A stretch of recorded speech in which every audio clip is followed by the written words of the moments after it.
আমাদের যে জাতীয় সঙ্গীত আছে আপনারা জানেন যে রবীন্দ্রনাথের লেখা এই গানটি বাংলাদেশের জন্মেরও আরও বহু আগে তিনি লিখেছেন। তো এই গীতটা মূলত বাংলাদেশকে কেন্দ্র করে লেখা হয়নি।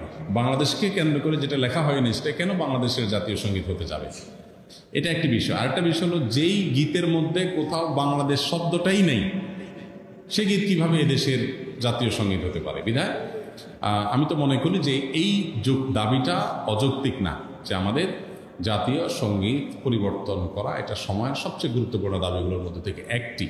আরেকটা এখানে বিষয় হলো যে আপনারা জানেন যে হিন্দু ধর্মাবলম্বীরা তারা পূজনীয় বা দেবতা তুল্য এরকম কিছু মানুষ বা কোনো ব্যক্তি বা বস্তু থাকে, তাদেরকে তাদের দৃষ্টিতে তারা সেগুলোকে মা বলে সম্বোধন করে। ইসলাম আমাদেরকে এরকম কোনো ধারণা দেয় না। মাতৃভূমির প্রতি ভালোবাসা এটা একটা স্বকীয় বিষয়, এটার জন্য মুসলমান হওয়া প্রয়োজন নাই, এটার জন্য মানুষ হওয়া যথেষ্ট। শুধু মানুষ কেন, অন্যান্য প্রাণীর মধ্যেও কি আছে, নিজের ভূমির প্রতি নিজের টান আছে। একটা কুকুর, একটা বিড়াল, একটা প্রাণীও দেখবেন যে সেই যে ভূমিতে থাকে বসবাস করে বা যে ভূমিতে তার জন্ম বেড়ে ওঠা সেটার প্রতি তার সহজাত একটা টান আছে, সেখানে মানুষের মধ্যে তো অবশ্যই আছে।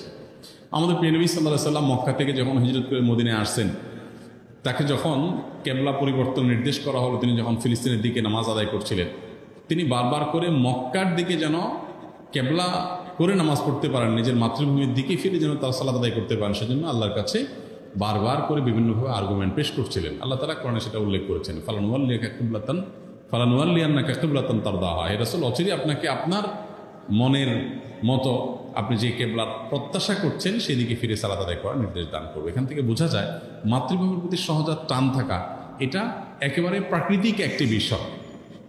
বিধায় এটার জন্য কোনো জাল হাদিস বানানোর কোনো প্রয়োজন নাই, যে হব্বুলতন মিনাল ইমান, দেশপ্রেমের অঙ্গ, এরকম কোনো হাদিস নবী সাল্লাল্লাহু আলাইহি ওয়াসাল্লাম বলেন না। নবী সাল্লাল্লাহু আলাইহি ওয়াসাল্লাম নিজেই নিজের মাতৃভূমির মধ্যে তার ভালোবাসা ছিল। সো একজন মানুষ হিসেবে আমাদের মধ্যে সেটা থাকবে, দায়িত্বশীলতা থাকবে, সেটাই স্বাভাবিক।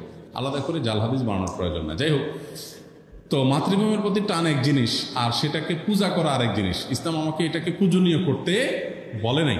বিদায় সংখ্যাগরিষ্ঠ মানুষের বিশ্বাসের সাথে যেমন যায় না, এই গীত বাংলাদেশকে কেন্দ্র করে লেখা হয় নাই, এটা বাংলাকে কেন্দ্র করে লেখা হচ্ছে, যেটা পশ্চিমবঙ্গ পূর্ববঙ্গ বিলায়।